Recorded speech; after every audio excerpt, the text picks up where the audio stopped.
Assalomu alaykum hammaga. Videoni boshlashdan avval bir narsani eslatib o'tmoqchiman. Bu animedagi barcha super kuchlar va sehr faqatgina inson xayoli. Bilib qo'ying, haqiqiy kuch va yordam faqatgina Alloh taolodan keladi. Hammaga salom, 4-devor kanaliga xush kelibsiz. Keling, avvalambor tanishib olamiz. Mening ismim Hayotjon. Mana shu jamoaning yangi a'zosi bo'laman. Bundan buyog'iga Jahongir bilan birgalikda sizlar uchun eng zo'r videolarga ovoz berishni boshladik. Umid qilamanki, tez orada sizlar bilan qalin do'st bo'lib ketamiz. Ha, aytgancha do'stlar, muhim ogohlantirish. Bu bizning yangi formatdagi videomizning ikkinchi qismi. Agar siz birinchi qismni ko'rmagan bo'lsangiz, darhol Anishoir kanaliga o'tib, birinchi qismni ko'rib keling, bo'lmasam ikkinchi qismning syujetini tushunmay qolishingiz mumkin. Agarda siz birinchi qismni ko'rib keyin kelgan bo'lsangiz, demak to'ppa-to'g'ri joydasiz. Endi esa birdaniga 4-devor kanaliga obuna bo'ling, sababi bundan buyog'iga eng zo'r va dahshatli animelarni mana shu yerda ovozlashtirib boramiz. Endi esa tayyor bo'lsangiz, biz ikkinchi qismni tomosha qilishni boshlaymiz.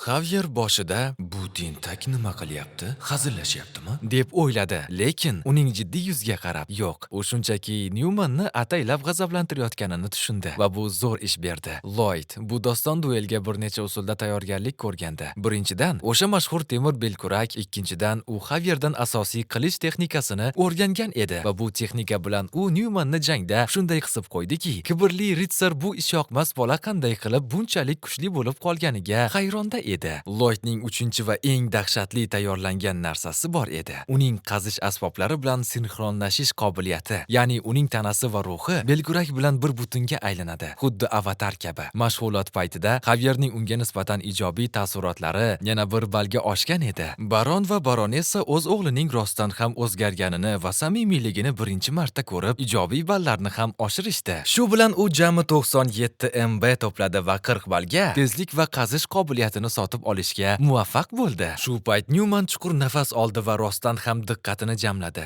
Uning boshqa iloji yo'q edi. U buni oddiy ishyoqmasga ishlatish kerak bo'ladi deb tushida ham ko'rmagandi. Lekin u o'zining bor kuchini sehrli mana yadrosiga jamladi. Lloyd uning butun manasi yadrosiga yig'ilayotganini juda yaxshi bilardi. Newman unga qarab, "Mana senga haqiqat yaramas!" deb baqirdi. U haqiqiy usta qilichboz kabi ko'z ochib yumguncha masofani qisqartirdi, xuddi Fleshdek. Xavier esa xavotirga tushib qoldi, chunki Lloyd bunday tezlikdagi hujumni to'sishi mutlaqo imkonsiz edi. Newman jangda juda katta tajribaga ega. Axir faqat mana yadrosini yaratish uchun naq 5 yillik qonli janglar kerak bo'ladi-da. Lloyd himoyalanish uchun belkurakni ko'targanida Newman uni ahmoq deb o'yladi va "Hozir bu belkurak ham sening kallangni ham ikkiga bo'lib tashlayman" deb niyat qildi. Lekin yo'q, qahramonimiz belkurakning uchi yordamida zarbani ustalik bilan to'sdi. Og'irligini oyoqlariga tashladi va bu duel uchun tayyorlangan 4-chi maxfiy qurolini ishga soldi. Bu Xavierni romandagi eng kuchli odamga aylantiradigan afsonaviy Azraxan yadro texnikasi edi. Belkurak Newmanning qilichiga tekkanda,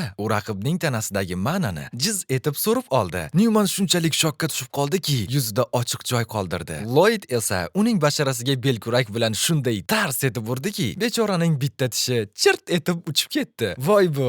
Shundan so'ng Lloyd uni belkurak bilan xuddi gilam qoqqandek yetar deguncha rosa do'pposladi. Oxiri ensasiga tushgan qars etgan zarbadan keyin Newman gum bas qilib hushidan ketib yiqildi. Hamma qattiq shokka tushib qoldi. Arkus titragan ovozda Lloyd Frontieraning g'alabasini e'lon qildi. Tasavvur qiling, butun boshli ekspert qilichboz oddiy belkurakdan yengildi. Lloyd uning tepasiga kelib, "Buni eshitdingmi, Newman? Men yutdim. Endi sening jazoingni berish vaqti keldi" deb so'radi. Arkus o'rnidan sapchib turib, "Nima qilyapsan? Tentak, duel tugadi" deb baqirdi. Lekin Lloyd xuddi quturgan psixopatdek Newmanning pachoq boshiga belkurak bilan tinmay urishda davom etardi. Albatta, bu otasini g'azablantirdi, lekin u to'xtamadi. Askarlar uni zo'rg'a ushlab qolishdi. Aks holda u xoin Newmanni o'sha yerning o'zida belkurak bilan urib o'ldirib qo'yardi. Dahshat-a, do'stlar, boshqa ritsar uni jinni bo'lib qolganmi bu deb o'yladi, lekin Xavier ichida bunga to'la haqqi bor deb qo'ydi. Keyin Lloyd xotirjamlik bilan, "Bo'ldi, tinchlaninglar, dedi. Askarlar uni qo'yib yuborishdi. U chuqur nafas oldi-da, borib yaramas Nyumanni yana 1-2 marta belkurak bilan boplab tushirdi. Xavier diqqat bilan qarab, Lloyd aslida uning hech qanday muhim a'zosiga urmayotganini payqadi. Uning yuzida shunday xotirjamlik bor ediki, xuddi bu narsalarni oldindan bilgandek. Xavier hatto Lloydning bu sovuqqonligidan biroz qo'rqib ham ketdi. Tasavvur qiling, xuddi u hamma narsani oldindan ko'ra oladigandek. Voqeadan 15 kun oldin Lloyd Xavierdan Zasraxan ruhiy texnikasini o'rgatishini so'raganida, Xavier shokka tushib qolgandi. Lloyd esa ayyorona kulib, "Iya, nega bunchalik qo'rqib ketding? Sendan o'g'irlik qilishni o'rgat demayapman-ku, to'g'rimi?" deb hazillashgandi. Bu texnika ma'na kanallaridan tashqari atrofdagi ma'nani o'ziga tortib, uni o'zinikiga aylantira oladi. Shunday emasmi? deb so'radi Lloyd. Xavierning ko'zlari kosasidan chiqib ketayozdi. "Sen bu maxfiy texnikani qayerdan bilasan? Axir men buni hech kimga aytmaganman va u hali chala-ku." Lloyd esa pinjini buzmay, "Seni uxlashga yotqizganim esingdami? Sen uxlab yotib aljiraysan, og'ayni", deb qip-qizil yolg'onni yopishtirdi. Xavier biroz ishongandek bo'ldi, lekin baribir uzr so'rab buni o'rgata olmasligini aytdi. Lloyd bo'sh kelmay, "Nega endi? Chala bo'lgani uchunmi? Agar men uni to'liq tugatib bersam-chi, o'rgatasanmi?" deb shart qo'ydi. Xavier uning bu o'ziga bo'lgan ishonchidan hayron qoldi. Lloyd xuddi professorlardek tushuntirishni boshladi.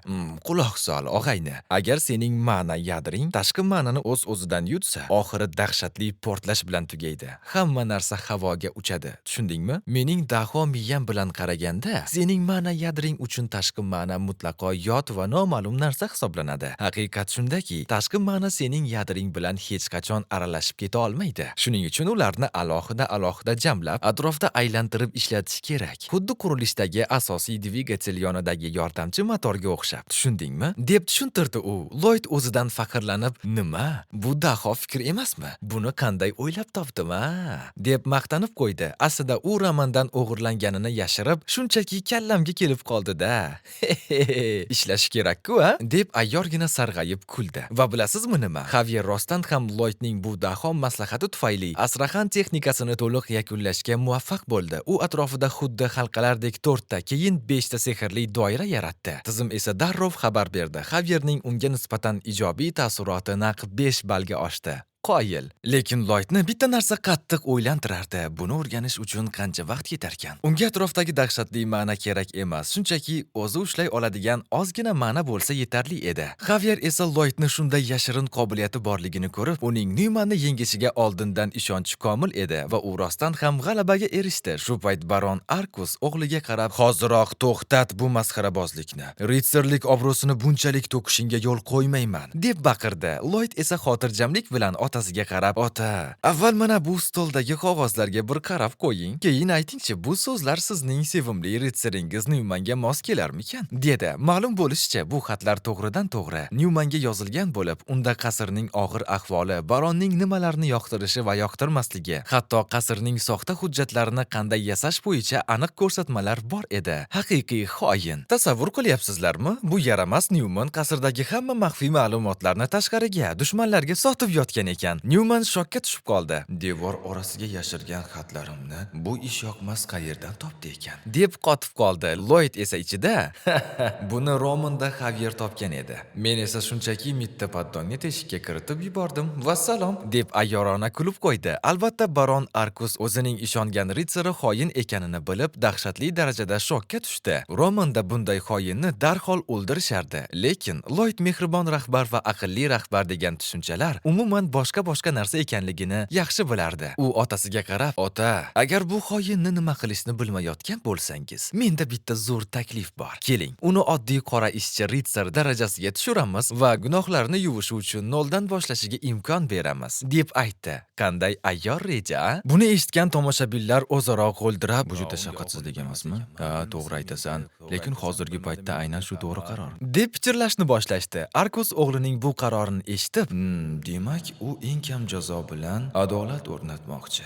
Bu unga xatosini to'g'irlashiga imkon beradi", deb o'yladi. Boshqa ritsar ham bu qarorni juda oqilona va saxovatli, lekin biroz xavfli ekanini ta'kidladi. Arkus oxiri rozi bo'lib, "Mayli, yosh xo'jayin Lloyd aytganidek qilamiz", dedi va Nyumandan e'tirozi bormi deb so'radi. Xoin Nyuman darrov tilyog'lamalik qilib, "Hech qanday e'tirozim yo'q, janob.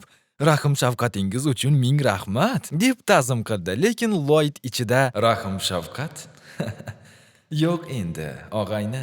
Agar senga o'xshagan yaramas xoinlarga rahm qilinsa, ular hech qachon gunohlarini yuvmaydi. Aksincha battar quturib, orqadan pichoq urishga tayyorlanishadi, deb o'zining daho rejasini tuzib qo'ygandi. Nyuman ichida baron bu qaroridan hali afsuslanadi. Men bu ishyoqmas boladan albatta qasos olaman, deb tishlarini g'ijirlatib turardi. Lloyd esa unga qarab, yuzingdagi bu soxta tabassumni ko'rish qanday maroqli-ya, dedi-da, sekin cho'ntagidan bitta qizil semichkani olib, sevimli mitti paddongiga yedirdi. Keyin xomyakni osmonga irg'itib, kechirim so'rashning eng zo'r usuli bu narigi dunyoga borib so'rash, og'ayni, deb baqirdi. Havoda paddong to'satdan ulkan Godzillaga aylanib ketdi. Hamma shokka tushib qotib qoldi. Bahaybat xomyak to'g'ri Nyumanning ustiga gumbaz qilib tushib, uni pachoqlab tashladi. Ana xolos. Lloyd unga qarab, kechirasan-u, lekin sen bu yerdan butunlay quvilding, dedi. U bu xoinni yo'qotish qasrning qashshoqlik muammosini hal qilishini yaxshi bilardi. Biroz vaqt o'tgach, Xavier aytganidek, janob Paddong shaharning qoq markazida yo'lni kengaytirish uchun dahshatli tezlikda yer qaziyotgan edi. Oldinlari juda zaif va ishyoqmas bo'lgan muhandislik bo'linmasi ham endi kutilmaganda dahshatli darajada kuchli va mehnatkash armiyaga aylanib qolgandi. Lloyd tarixni yaxshi bilardi. Qadimgi Rimda odamlar ulkan yo'llar qurishni yaxshi ko'rishgan va Via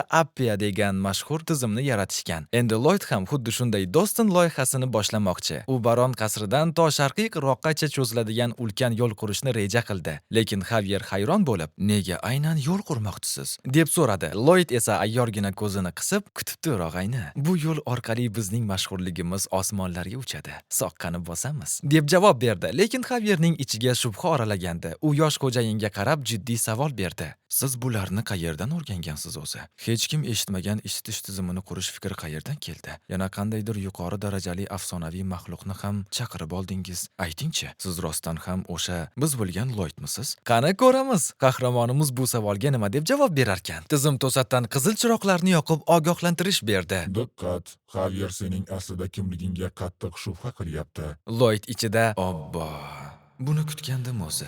Bu yigit shunchalik ziyrak va o'tkir zehnliki, biron narsani yashirish qiyin", deb o'yladi. U Xavier xohlagan soniyada qilichini sug'urib, uning kallasini sapchadek uzib tashlashi mumkinligini juda yaxshi bilardi. Lekin Lloyd bo'sh kelmadi. U Xavierga qarab, "Ya, sen o'zing 20 yoshingda deyarli usta qilich bossan-ku, a? Sen daho bo'lasan, u nega men daho bo'la olmas ekanman, a? Nima? Menga mumkin emasmi?" deb savolga tutdi. Xavier bu mantiq oldida umuman gapira olmay mot bo'lib qoldi. Lloyd esa vaziyatdan foydalanib, "Bo'pti, men ishga qochdim", deb juftakni rosladi. Qoyilmi do'stlar? U o'zining tezkor suhbatlar uchun qat'iylik degan g'alati qobiliyatini ishga solib, Xavierni chalg'itishga erishdi.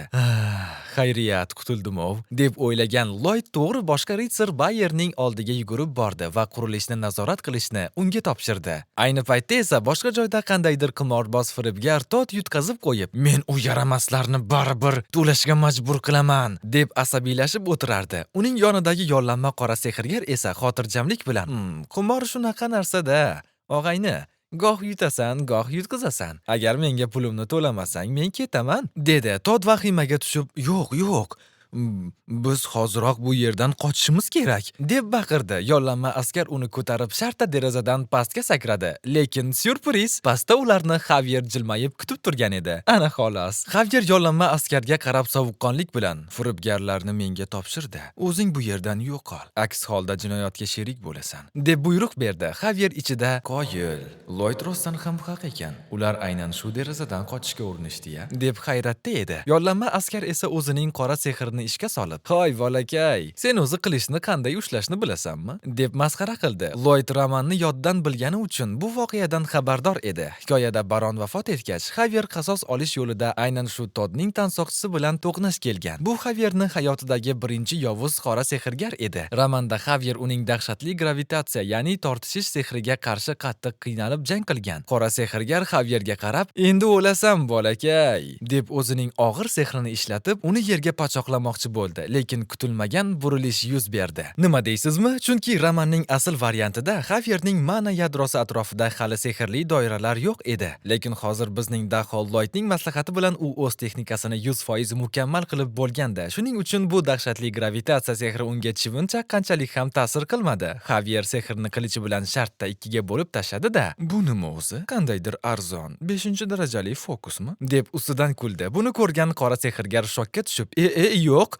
Bunaqa dahshatli maxluq bilan jang qilish shartnomamda yo'q edi, deb Toddni yolg'iz tashlab orqasiga qaramay qochib qoldi. Bechora Todd endi sudda javob berishi aniq. Xavier esa ichida, nahotki Lloyd rostdan ham odamlarga yordam beradigan yaxshi insonga aylangan bo'lsa, deb o'ylanib qoldi. Birozdan so'ng firibgar Todd stulga bog'lab qo'yilgan edi. Lloyd uning qarshisiga kelib, shaytoniy tabassum bilan bunchalik qaltirama, og'ayni.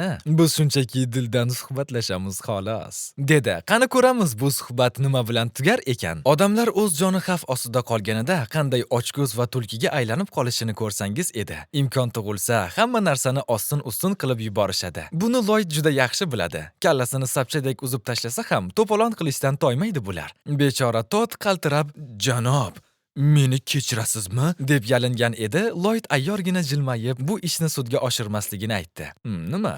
Mendan minnatdormisan? Unda nega o'g'irlagan pullaringni qaytarmayapsan, ha? deb so'radi u. Todd esa tilyog'lamalik qilib, albatta qaytaraman, faqat meni to'liq kechirsangiz, dedi. Lloyd esa, albatta, hayot shunaqa o'zi, deb rozi bo'ldi. Lekin bitta kichkina sharti bor edi. U Toddning oldiga bitta qog'ozni surib, mana, shu oddiygina mehnat shartnomasiga qo'l qo'ysang bo'ldi. Albatta ishing uchun oylik olasan. Faqat maoshingning 80% qarzingni yopishga ketadi va bu shartnoma atigi 520 yildan keyin tugaydi, dedi. Naq 520 yil. Qoyilmisiz? Vampir bo'lib yashasa ham qutulolmaydi bu qarzdan. Toddning ko'zlari kosasidan chiqib ketayozdi. Nima? 520 yil?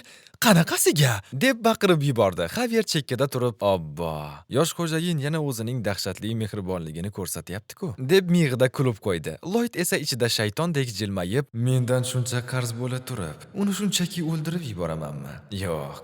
Endi bu yaramasning oxirgi tomchi qonigacha so'rib ishlataman", deb o'ylardi. Xullas Todd bechora ho'ngrab yig'lab turib, noiloj shartnomaga qo'l qo'ydi. Qopqonga tushding, og'ayni. Biroz vaqt o'tgach, ular Frontera hududiga g'alaba bilan qaytib kelishayotgandi. Xavier xursand bo'lib, bu firibgarlarning pullari bilan endi bir necha oy davomida qarz foizlarini to'lashga umuman muammo bo'lmaydi, dedi. Lekin Lloyd darrov uning gapini bo'lib, yo'q. Adashyapsan. Bu pullarning bir tiyini ham qarzga ketmaydi.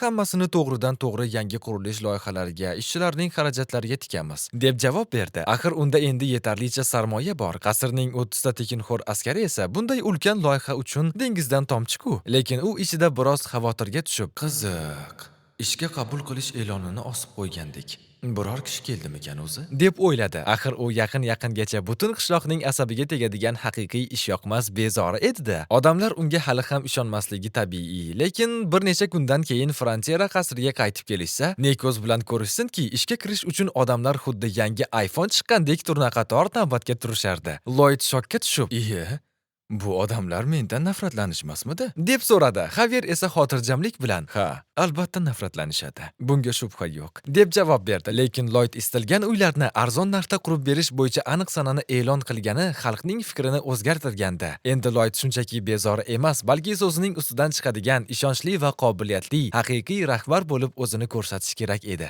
Lloyd ichida, nahotki bu odamlar rostdan ham menga ishonishni boshlagan bo'lsa, deb hayratda edi. Navbatda turgan birinchi odam uning oldiga kelib, "Janob, mehnat shartnomasi qayerda? Qayerga qo'l qo'yay?" deb so'radi. Lekin undan oldin u Lloydga chin dildan rahmat aytmoqchi ekanini bildirdi. "Mening kichkina o'g'lim qishning qahratonida doim muzlab kasal bo'lib qolardi. Lekin siz o'ylab topgan bu ajoyib isitish ixtirosi tufayli yosh xo'jayin, bu yil qishdan umuman xavotirim yo'q", dedi va u chuqur hurmat bilan bosh egib ta'zim qildi. Lloyd buni eshitib, yelkasidan tog' ag'darilgandek yengil tortdi. Axir u boshida o'zining ochko'zligini qondirib soqqa qilishni o'ylagan edi. Lekin bilib bilmay qancha bechora odamlarning hayotini saqlab qolganini endi tushunib yetdi. Shu payt haligi odam yana bir zo'r yangilik aytdi. "Qo'shni Hakona degan hududda qarindoshimiz yashaydi. Ular ham sizdan xuddi shunday istiladigan uylar qurib berishingizni iltimos qilishyapti." Oppa! Ko'rdinglarmi do'stlar? Biznes o'z-o'zidan kengayib ketyapti.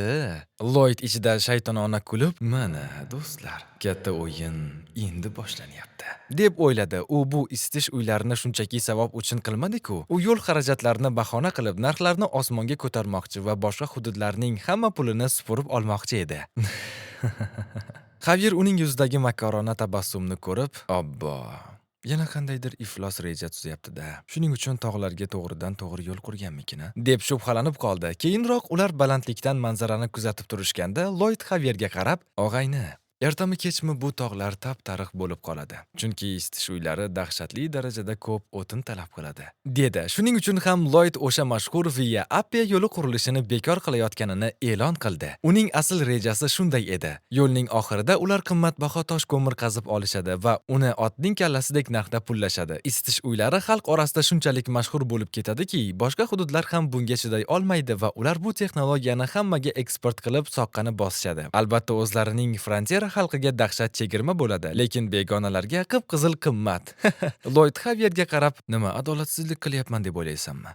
Og'ayni, agar shunday qilmasam qarzni qanday yopamiz, a?" deb so'radi. Xavier yaxshilab o'ylab ko'rdi va hozirgi og'ir vaziyatda bu eng zo'r yo'l ekaniga qo'shildi. Lekin bitta muammo bor. Baron ko'mir haqida umuman bilmaydi va bunga shunchaki qarab turmasligi aniq. Oldinlari boshqa baronlar ham bu g'orni qazishga qayta-qayta urinib ko'rishgan, lekin tuproq bo'shligi uchun g'or qulab tushganini Lloyd juda yaxshi bilardi. U g'urur bilan, "Men buni zamonaviy davrning dahshatli qazish texnologiyasi bilan osongina eplayman", deb maqtanib qo'ydi va u Xavierga orqasidan ergashishni buyurdi, chunki qiladigan ishlari tiqilib yotgandi. Xavier ichida, "Bu yigit yana qandaydir men bilmaydigan mo'jizaviy usulni ishlatmoqchi", deb o'yladi. U endi butunlay boshqa odamga aylanib qolgan yosh xo'jayinini diqqat bilan kuzatishda davom etardi. Ayni paytda u ruda va ko'mir qazib olmoqchi bo'lgan o'sha qorong'u g'or ichida. Bu joyni qo'riqlaydigan turli xil xavfli maxluqlar bor edi.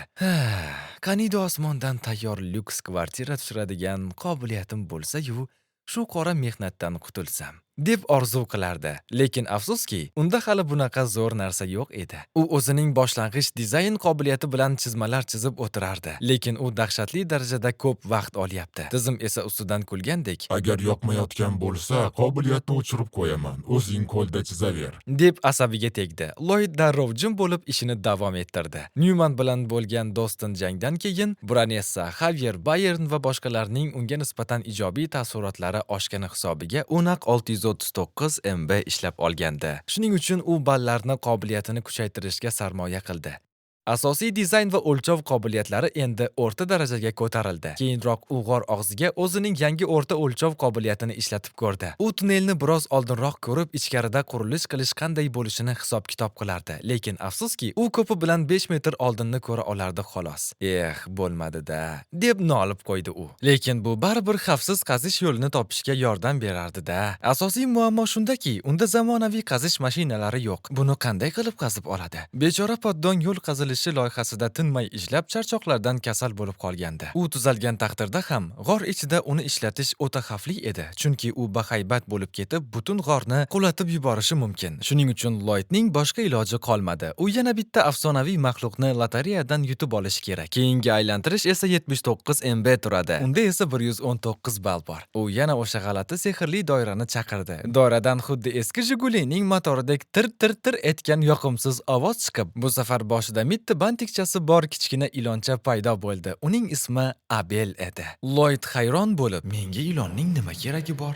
Birovni o'ldirish uchunmi? Zaharli emasmikan ish qilib?" deb o'yladi, lekin keyin esladi. Boshida poddon ham xuddi shunday foydasizdek tuyulgandi-ku. Shuning uchun ham u bu ilonchani qobiliyatlarini ko'rmoqchi bo'ldi. Lloyd undan asosiy qobiliyatini ko'rsatishini so'radi. Bir necha haftadan so'ng Abel shunchaki dahshatli darajada zo'r ishlayotgan edi. Abel ham qizil semichka yeb, bahaybat gigantga aylangach, xuddi eng zamonaviy qazish uskunasidek xizmat qilardi. U oldidan chiqqan hamma narsani yeb yutib, xuddi yer osti poyezdek hamma yoqni qazib tashlardi. Chunki unda ham birinchi darajali yer qazish qobiliyati bor edi. Shu payt Lloyd Xavierga qarab, "Tayyorlan, og'ayni!"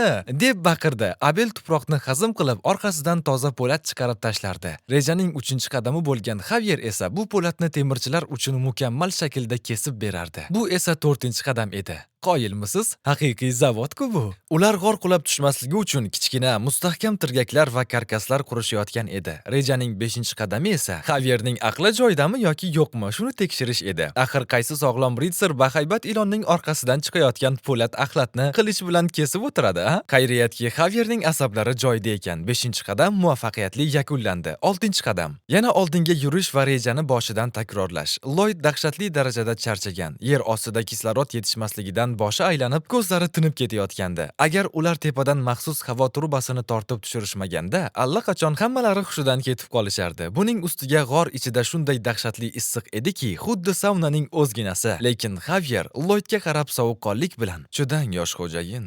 Boshladingizmi? Oxirigacha turishingiz shart", deb dalda berdi. U juda yaxshi biladiki, Koreyada ishga mas'ul kattakonlar faqat kresloda o'tirib aql o'rgatishni biladi. Ba'zi tekinxo'rlar esa umuman qurilish maydonida qorasini ham ko'rsatishmaydi. Lekin bizning Lloyd unaqa qorin qo'ygan boshliq bo'lishni xohlamaydi. U hamma ishni o'zi nazorat qiladi. Shu payt u o'zining rentgen qobiliyati bilan nihoyat qimmatbaho toshko'mirni ko'rishga muvaffaq bo'ldi va qolganlarga qarab: "Yigitlar, oz qoldi.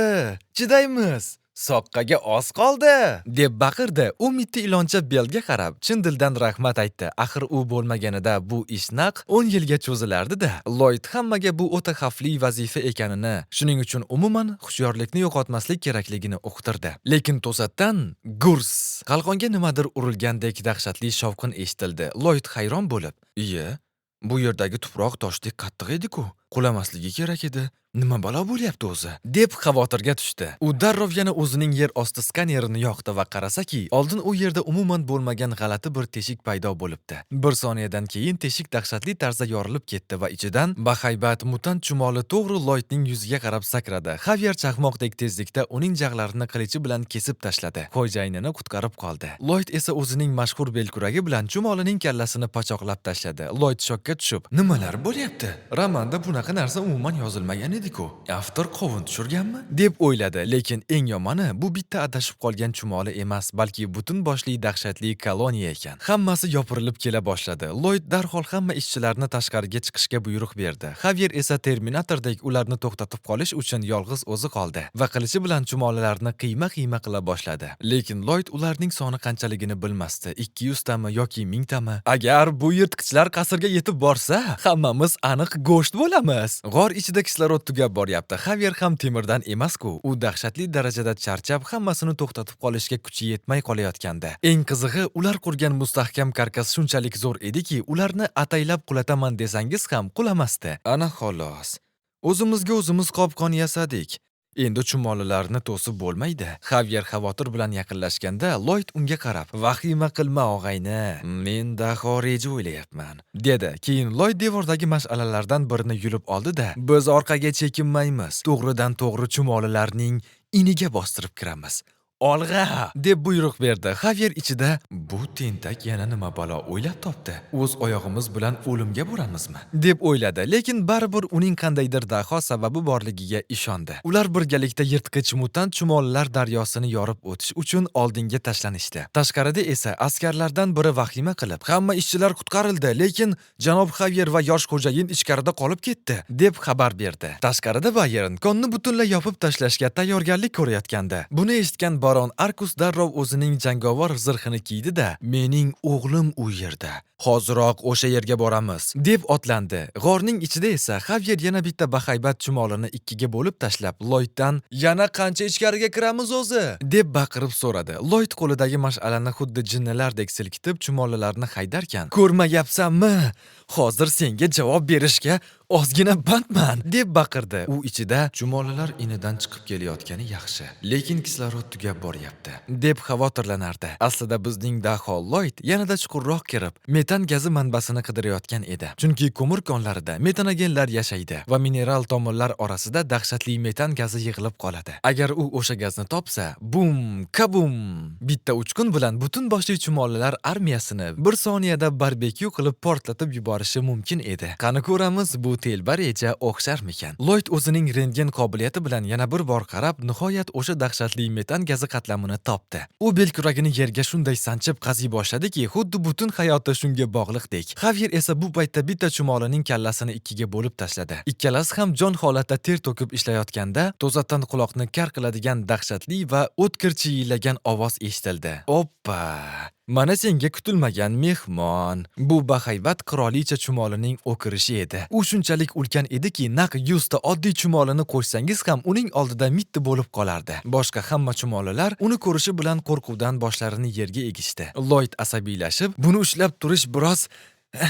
qiyinroq bo'ladi-ya, og'ayni, deb so'radi. Xavier esa to'g'risini aytib, "Yo'q, buni umuman eplay olmayman", dedi. Lloyd bo'sh kelmay, "Ey, avval urinib ko'r, keyin noliysan", deb baqirdi. Xavier esa uning dahshatli jag'iga zarba berib, orqaga tisarilarkan, hayotda shunday narsalar borki, ularni hatto urinib ko'rib ham eplab bo'lmasligini bilasan. Kallani ishlatish kerak, deb javob qaytardi. Lloyd esa Xavier o'z joni bilan vaqt yutib berayotganidan unumli foydalanib, dahshatli tezlikda qazishda davom etardi. Oxiri uning belkuragi qandaydir qattiq narsaga tars etib urildi. Tayyor. U darhol yonib turgan mash'alani qo'lga oldi-da, Xavierga qarab, "Hoziroq chiqish tomon qoch!" deb baqirdi. Ular g'orga kirishda ishlatgan o'sha tor yo'lak tomon o'qdek uchishdi va eng so'nggi lahzada yo'lakdan o'tayotib Lloyd mash'alani to'g'ri bahaybat qirolicha tomon irg'itdi. To'g'ri, mash'alaning o'zi unga chivin chaqqanchalik ham ta'sir qilmadi, lekin olov uchquni metan gaziga tegishi bilan kabum! Shunday dahshatli portlash yuz berdiki, butun g'or larzaga keldi. Xavier o'zining qahramonligini ko'rsatib, yosh xo'jayinni o'z tanasi bilan to'sib qoldi. Tashqarida turganlar ham bu dahshatli portlash ovozini eshitib, yer qimirlaganini his qilishdi. Baron Arkus xavotirdan aqldan ozayozdi. U ichkariga otlanmoqchi edi, lekin Bayern uni to'xtatib qoldi, chunki hozir kirish o'z joniga qasd qilish bilan teng edi. Bir oz vaqt o'tgach, portlash ta'siridan Lloyd va Xavierning quloqlari dahshatli darajada shang'illab qolgandi. Lekin Lloyd zo'rg'a jilmayib,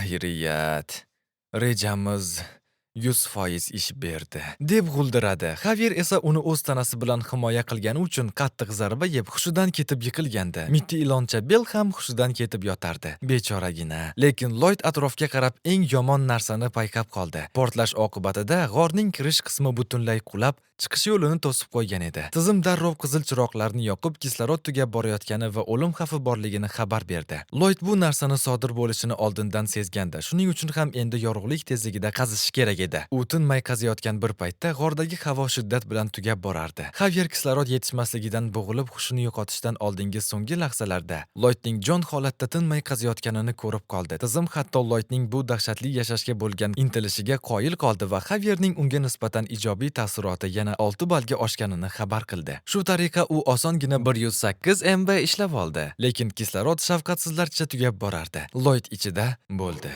Endi yo'qotadigan hech narsam qolmadi.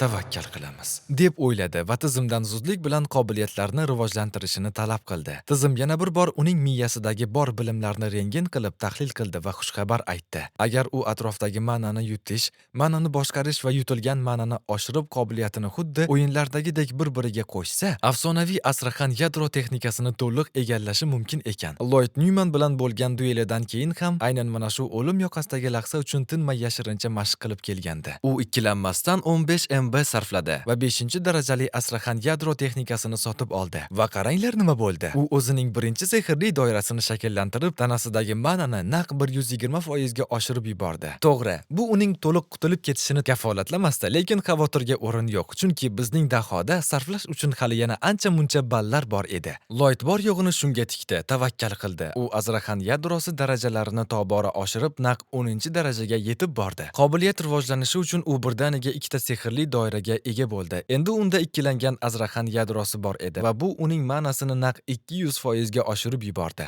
Dahshat. Keyingi darajaga o'tish uchun esa naq 100 MB kerak edi. Unda esa atiga 7 ta qolgandi. Ana xolos. Lloyd tizimdan, "Xo'sh, bunga erishganimdan keyin nima o'zgaradi o'zi?" deb so'radi. Unda ixtiyoriy qobiliyatlar bor edi. Masalan, quvvatlantiruvchi. U 10 daqiqa davomida umuman charchamaydi. Xuddi energetik ichgandek. U darrov, "Qani ketdik", dedi. U charchab qolmaslik uchun birinchi bo'lib quvvat quvvatlantiruvchini ishga soldi va tinmay qazishda davom etdi. U o'zining uzoqni ko'rish qobiliyatidan foydalanib qandaydir kichik bir yoriqni qidirdi. Kislorodda qizil zonaga kirib, o'lim yoqasida turganda, nihoyat u oxirgi chiqish uchun kichkina teshikni ko'rib qoldi. U Xavier va Mitti Bell bu qorong'u g'orda o'lib ketmasligi uchun jon holatda bor kuchi bilan qazishda davom etardi. Lekin eng so'nggi lahzalarda unda faqatgina bir nafaslik havo qolganda, quvvatlantirish vaqti tugab qoldi. Batareyka o'ldi. Axir u shunchaki uzoq bir qishloqdagi boyvachcha zodagon bo'lib, mazza qilib tinchgina hayotda yashashni orzu qilgandi-ku. Lekin u hushini yo'qotib, yiqilishidan bir soniya oldin qahramonimiz poddong paydo bo'ldi. Xuddi Supermendek. U Lloyd biroz nafas olishi uchun yetarlicha katta teshik qazib berdi. Lloyd o'ziga o'zi, hali meni oldinda tinch va boy zodagon hayot kutyapti.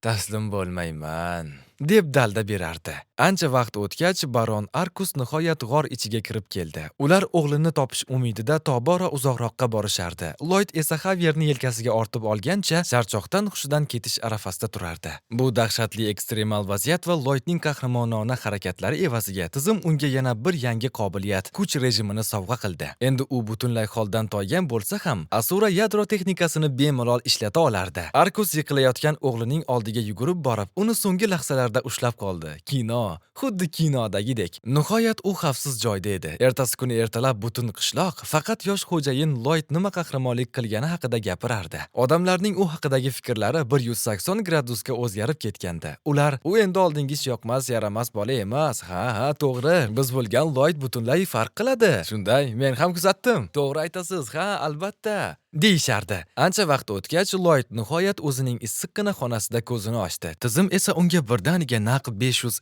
MB tashlab bergandi. Soqqani bosdi-ku, ha?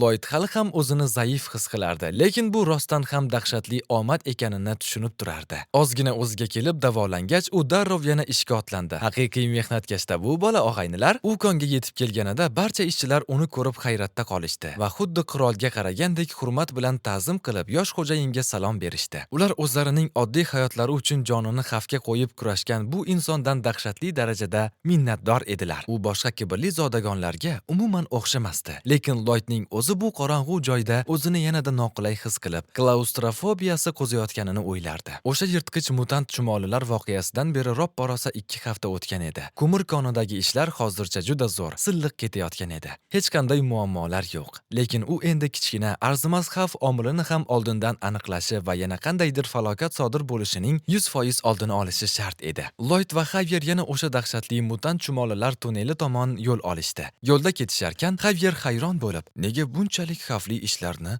o'zingiz qilyapsiz? Axir oddiy ishchilarga buyruq bersangiz bo'ladi-ku, deb so'radi. Lloyd esa g'urur bilan, men bu yerning rahbariman. Eng xavfli ishlarga o'zim mas'ulman, deb javob berdi. Nega odamlar unga indamaydi? Garchi u shuncha soqqani havoga sovurayotgan bo'lsa ham.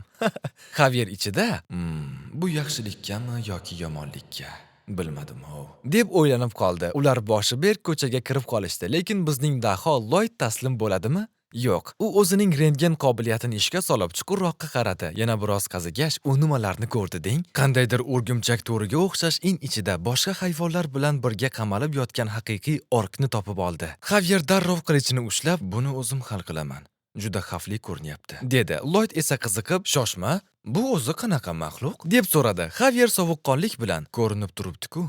Bu ork, deb javob berdi. Lloyd sinchiklab qarab, lekin u umuman oddiy orkka o'xshamaydi-ku. Mayli, nima bo'lsa ham. U o'lganmi o'zi? deb so'radi. Xavier, katta ehtimol bilan yo'q. Eshitishimcha, chumolilar o'z o'ljalarini tiriklayin saqlashni yaxshi ko'rishadi, dedi. Keyin esa o'sha orkni davolashgach, u o'ziga keldi. Uning ismi Xaroti ekan. Po'latxum qabilasining o'g'li. U Lloydga qarab, sening bu yaxshiligingni hech qachon unutmayman. Nima xohlasang beraman, deb va'da berdi. Lloyd darrov fursatdan foydalanib ishchilar yollash haqida so'radi. Lekin orklarga shunchaki buyruq berib bo'lmasdi. Lloyd ichida, obbo, demak eng qiyin joyi endi boshlanar-kanda, deb xo'rsinib qo'ydi. Yovvoyi orklarni ko'ndirish uchun nima? Chumolining kallasini kesib kelish kerakmi? Ikkalasi birgami?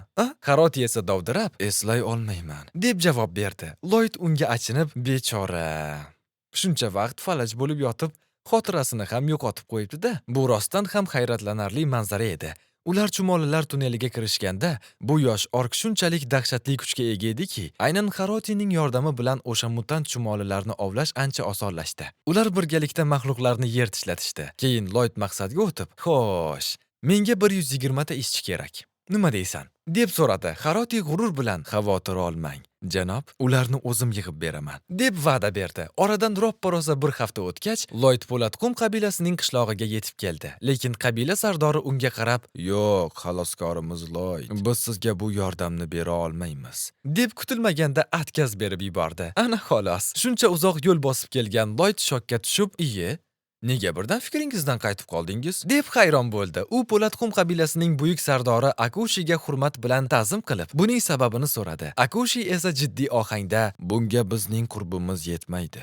Biz kuchimizni saqlab qolish uchun dahshatli darajada ko'p go'sht yeyishimiz shart. Agar atigi 3 kun ov qilmasak, mushaklarimiz massasini yo'qotamiz. Mushaklarni yo'qotish esa butun qabilaning qulashiga olib keladi. Shuning uchun ovchilarimiz sonini kamaytira olmaymiz", deb tushuntirdi. Lloyd hayratdan yoqasini ushlab, "Nima, har kuni ovga chiqasizlarmi?" desa Akushi, "Ha, ovdan keyin darrov go'sht yemasak, formamizni yo'qotamiz", dedi. Lloyd ichida, "Obbo, bu la'nati bodybuilderlar odamni asabini egovlaydi-ya", deb so'kindi. Xavier nimadir aytmoqchi bo'ldi, lekin Lloyd darrov daho rejasini ishga solib, "Ha, agar gap shunda bo'lsa, go'shtni aynimaydigan qilib saqlashning iloji bo'lsa-chi? Uni bir necha kunlab yangidek saqlashning zo'r usuli bor va men buni qanday qilishni juda yaxshi bilaman", deb ayyorgina jilmaydi. Kelinglar, vaqtni ozgina orqaga qaytaramiz do'stlar. Haroshi o'z otasini topganida, ular bir-birlarini shunday dahshatli, mushakdor va haqiqiy erkakchasiga quchoqlashdiki, ko'rib qoyil qolasiz. Ota o'g'lidan shunchalik faxrlandiki, bugun buni bayram qilib nishonlashga qaror qilishdi. Keyin ular qayerdandir topib kelishgan dahshatli qimmatbaho xazinalarni qo'lga olib, shtanga o'rniga prisidaniya, ya'ni o'tirib turish mashqlarini qila boshlashdi.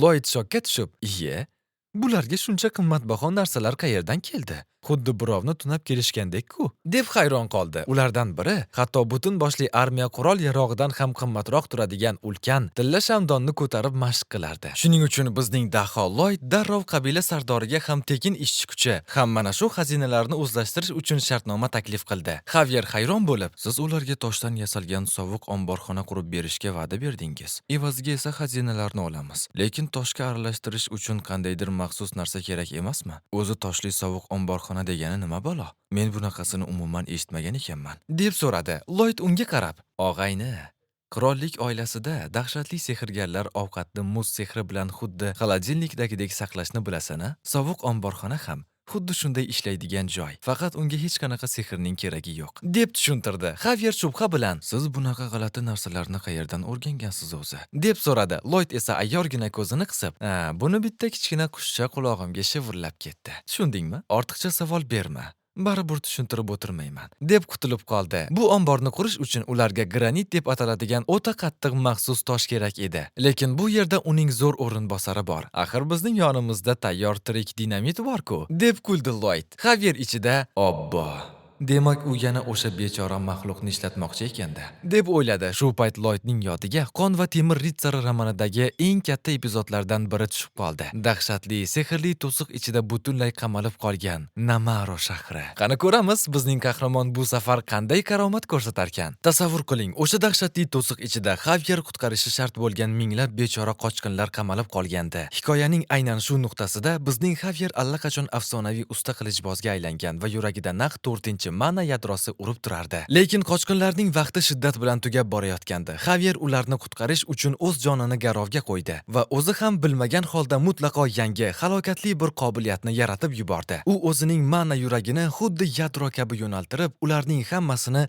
bir-biriga to'qnashtirdi va qilichining uchida dahshatli olovli portlash hosil qilib, o'sha la'nati to'siqni parchalab tashladi. Bum! Shundan so'ng bu epik portlash uning temir ritsari degan nomini oqlaydigan eng asosiy texnikasiga aylandi. Lloyd unga qarab, "Og'ayni, nega hozir ham xuddi shu dahshatli texnikangni ishlatmayapsan?" deb so'radi. Xavier esa shubha bilan qarab, "Rostini ayt, sen bu maxfiy narsalarni qayerdan bilasan o'zi?" deb qistovga oldi. Lloyd esa ko'zini olib qochib, shunchaki taxmin qilayotganini aytib, qip-qizil yolg'on bilan qutulib qoldi. Lloyd unga dalda berib, "Ey, shunchaki urinib ko'r, balki qilichbozlik texnikang yana bir pog'ona oshar", deb qiziqtirdi. Xavier uning iflos reja qilayotganini juda yaxshi bilardi, lekin ichida, "Agar rostdan ham o'xshasa, Bu o'zim uchun ham dahshatli foyda bo'lardi-ku, deb o'yladi. Lloyd ham ichida, agar u buni uddalasa, men ham o'z ishimni qoyillataman, deb niyat qildi. Xavier diqqatini jamlab, o'sha eng katta texnikasini miyasida pishirdi. Yurakni himoya qilish va 3 ta yadroni bir vaqtning o'zida harakatga keltirish. U qilichini tog'ga shunday sanchib, bor kuchini bir joyga yig'di va portlatib yubordiki, bum! U buni birinchi urinishdayoq qoyillatdi. Bu dahshatli manzarani ko'rib, hatto Lloydning ham og'zi ochilib qoldi.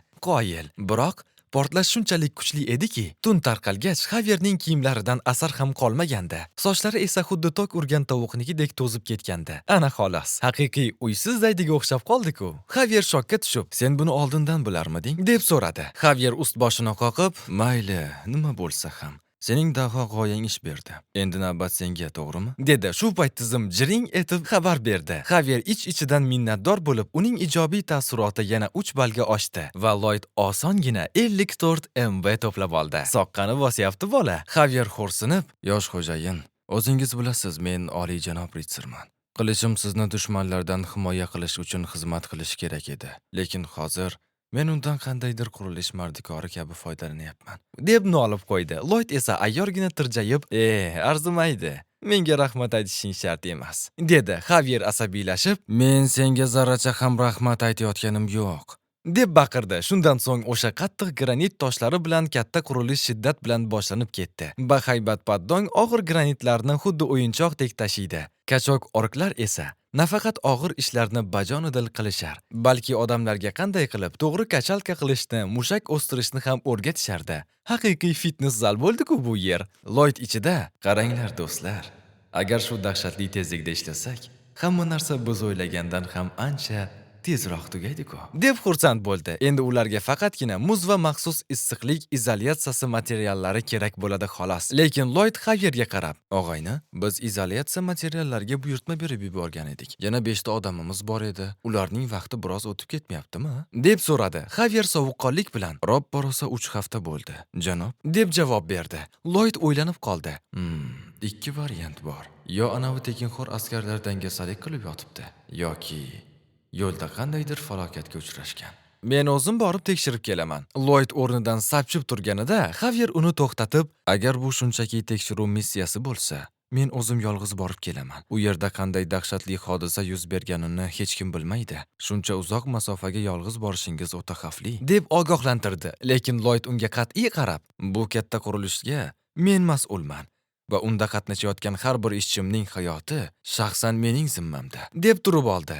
Xavier og'ir xo'rsinib, mayli, unda birga boramiz", deb rozi bo'ldi. Ular quruq va dahshatli kanyonlar bo'ylab yurib borisharkan, kanyon tubida qandaydir g'alati narsani sezishdi. Xavier buni g'ayritabiiy ma'no oqimi deb o'yladi, lekin u shunchalik zaif ediki, bunga to'liq ishonchi komil emasdi. Buni eshitgan Lloydning daho miyasiga yana Qon va temir ritsari romanidagi eng dahshatli epizodlardan biri jiring etib xayoliga kelib qoldi. U biroz xavotirga tushib, Xavierga qandaydir sirli g'orga yaqinlashib qolayotgan aytdi. Lloyd bu joy aslida Rupellaning dahshatli zindoni ekanini juda yaxshi bilardi. Bu aynan Xavier roman boshidan beri tinmay qidirib yurgan joy. Yovuz qora sehrgar Rupellaning maxfiy yashirin joyi edi. Lloyd g'azablanib, "Mening qimmatli askarlarimga qo'l ko'tarishga kimning duxi yetdi ekan-a? Xususiy mulk huquqini buzish bu shunchaki jinoyat emas. Bu kechirilmas gunoh", deb o'yladi va albatta usta qilichboz bo'lgani uchun Xavier birinchi bo'lib oldinga qadam tashladi. Lekin u ichkariga kirgan zahoti qandaydir yashirin sehrli doirani bosib oldi va bum,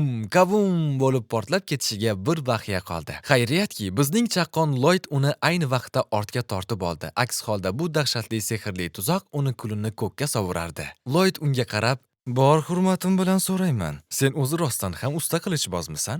Bunaqa oddiy tuzoqlarni oldindan sezishing kerak emasmidi, og'ayni?" deb masxara qildi. Lloyd ichida kulib, romanda Xavier aynan shu birinchi tuzoqqa tushib qolib, zindonga kiyimlari yirtilgan dahshatli holatda kirib borardi, deb esladi. Lekin hech qachon bir xil tuzoqqa 2 marta tushmaydigan daho Xavier mana endi Lloydning sharofati bilan ancha hushyor bo'lib qolgandi.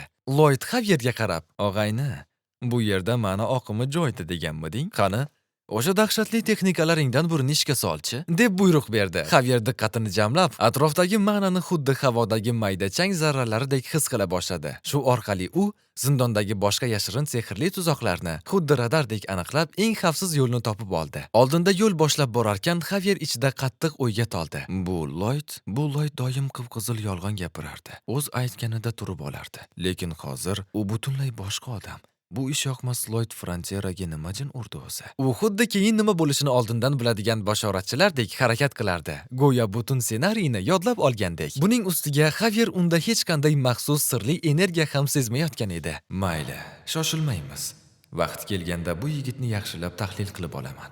Hozir esa asosiysi bechora askarlarimizni qutqarishimiz shart, deb o'zini o'zi yupatdi. Ayni paytda zindonning eng tubidagi qorong'u laboratoriyada o'sha yovuz qora sehrgar tashqaridagi dahshatli sehrli tuzoqlar ishga tushganini payqab qoldi. Iya, nahotki yaqinda o'g'irlab kelgan o'ljalarimni qutqarish uchun kimdir kelgan bo'lsa? Ha, aniq shunday, deb o'yladi u shaytonona jilmayib. Lekin u o'zining qora tajribasi uchun hamma tayyorgarliklarni allaqachon 100% tugatib bo'lganda, bizning bechora askarlarimiz esa uning tajriba quyonchalari bo'lishi kerak edi. Qora sehrgar ulardan birini shafqatsizlarcha sudrab kelib, qon bilan chizilgan dahshatli pentagramma doirasi ichiga uloqtirdi. Keyin u qo'liga ulkan o'roqni olib, bu sehrli doira to'g'ridan to'g'ri yovuz kuchlar makoniga ulanadi. Mening bu maxsus o'rog'im roppa-rosa 101 kun davomida yosh inson qoniga botirilishi shart. Bu shunchaki mukammal imkoniyat. deb qahqah otdi. Lekin u bechora askarlarni chopib tashlashga shaylangan eng so'nggi katta lahzalarda bum! Lloyd eshikni tepib kirib keldi va unga barmog'ingni ham tekkizma, hoy masxaraboz, deb baqirdi. Qoyilmisiz? Xuddi kinolardagidek. Qora sehrgar shokka tushib qoldi. Nima balo? Bular qanday qilib bu yerga bunchalik tez yetib keldi? Axir yo'lda yuzlab dahshatli tuzoqlarim bor edi-ku. Uning birinchi qilgan ishi darrov yana bitta yashirin sehrli doirani faollashtirish bo'ldi. Shu zahoti Lloyd va Xavierning oldi va orqasidan qalin po'lat devorlar gurs etib tushib, ularni xuddi qafasdagi sichqondek qopqonga tushirdi. Ana xolos, endi nima bo'ladi? Lloyd esa bu dahshatli so'nggi lahzalarda o'pkasiga qancha sig'sa shuncha kislorodni yig'ib, chuqur nafas oldi va o'zining navbatdagi daho rejasini ishga solishga tayyorlandi.